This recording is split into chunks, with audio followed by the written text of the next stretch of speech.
आज हम एक ऐसे इम्पॉर्टेंट टॉपिक पे डिस्कस करेंगे जिससे बहुत महिला सफ़र तो करती है लेकिन आके मेडिकल कंसल्टेशन नहीं मांगती है बिकॉज़ ऑफ फीलिंग शाई, because of discomfort, because of fear of being judged. तो आखिर ये वजाइनिस्मस होती क्या है? देखा जाए तो इट्स अ मेडिकल कंडीशन जहाँ पे इंटरकोर्स करते वक्त एक लेडी का वजाइना के साइड के मसल्स या फिर योनि के रास्ते के साइड के मसल्स इतना ज़्यादा कॉन्ट्रैक्ट हो जाते हैं इनवॉलेंटरीली कि योनि का रास्ता छोटा हो जाता है एंड पेनिट्रेशन बिकम्स इम्पॉसिबल। और इसके दौरान इतनी ज़्यादा दर्द महसूस करती है वो लेडी कि बहुत ज़ोर से चीखने चिल्लाने और रोने लग जाती है। And the whole thing is involuntary, that is ये उनके खुद के कंट्रोल में भी नहीं है। ये दो टाइप के होते हैं, प्राइमरी और सेकेंडरी। प्राइमरी वजाइनिस्मस अर्थात लेडी आज तक रिलेशन कभी रख ही नहीं पाई। सेकेंडरी वजाइनिस्मस अर्थात वो पहले अच्छे से रिलेशन रख पाती थी, इंटीमेट हो पाती थी, लेकिन कुछ इन्फेक्शन के वजह से या फिर कुछ हादसे, ट्रॉमेटिक हादसे के वजह से वो अभी रिलेशन नहीं रख पा रही है। She starts experiencing painful contractions. इसका कारण क्या होता है? There is no cause for vaginismus, there is no explanation.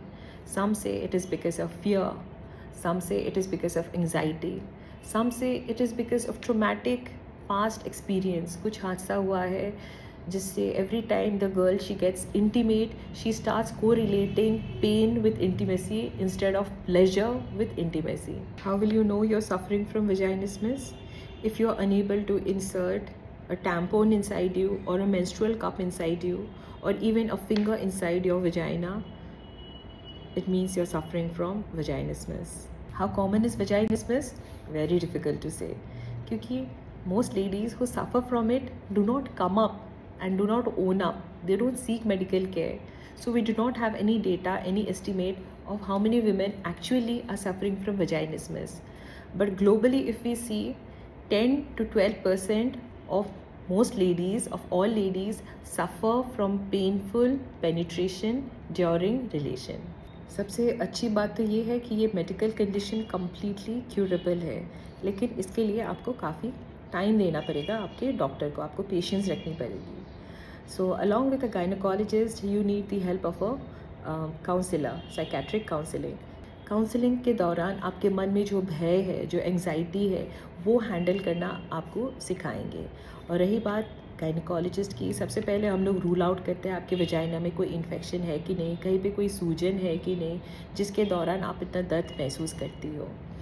Secondly, अगर किसी को ड्राई वजाइना है तो उसको हम लोग ल्यूब्रिकेंट प्लस ईस्ट्रोजन जेली देते हैं। अगर उससे भी काम नहीं हुआ तो हम लोग वजाइनल डायलेटर्स देते हैं। वजाइनल डायलेटर्स एक मेडिकल ग्रेड सिलिकॉन से बना हुआ है जिसके 5 साइजेस होते हैं। हम लोग सबसे छोटे, सबसे पतले साइज से स्टार्ट करते हैं और लेडी को हम लोग बोलते हैं वजाइनल डायलेटर जो है उससे आप धीरे धीरे अपने योनि मार्ग में मैनिपुलेट करो सो दैट आपके मन से वो भय चला जाता है। Another treatment is Botox. It is a sure shot treatment।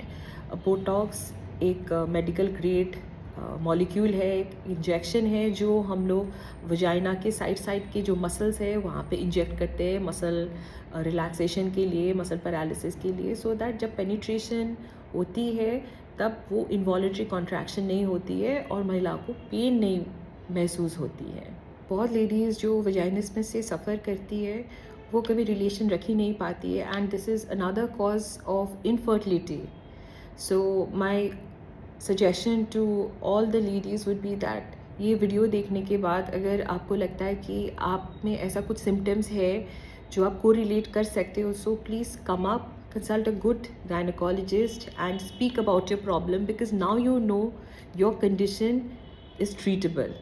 You are not the only one suffering, and please don't go towards depression and come up and just speak about it.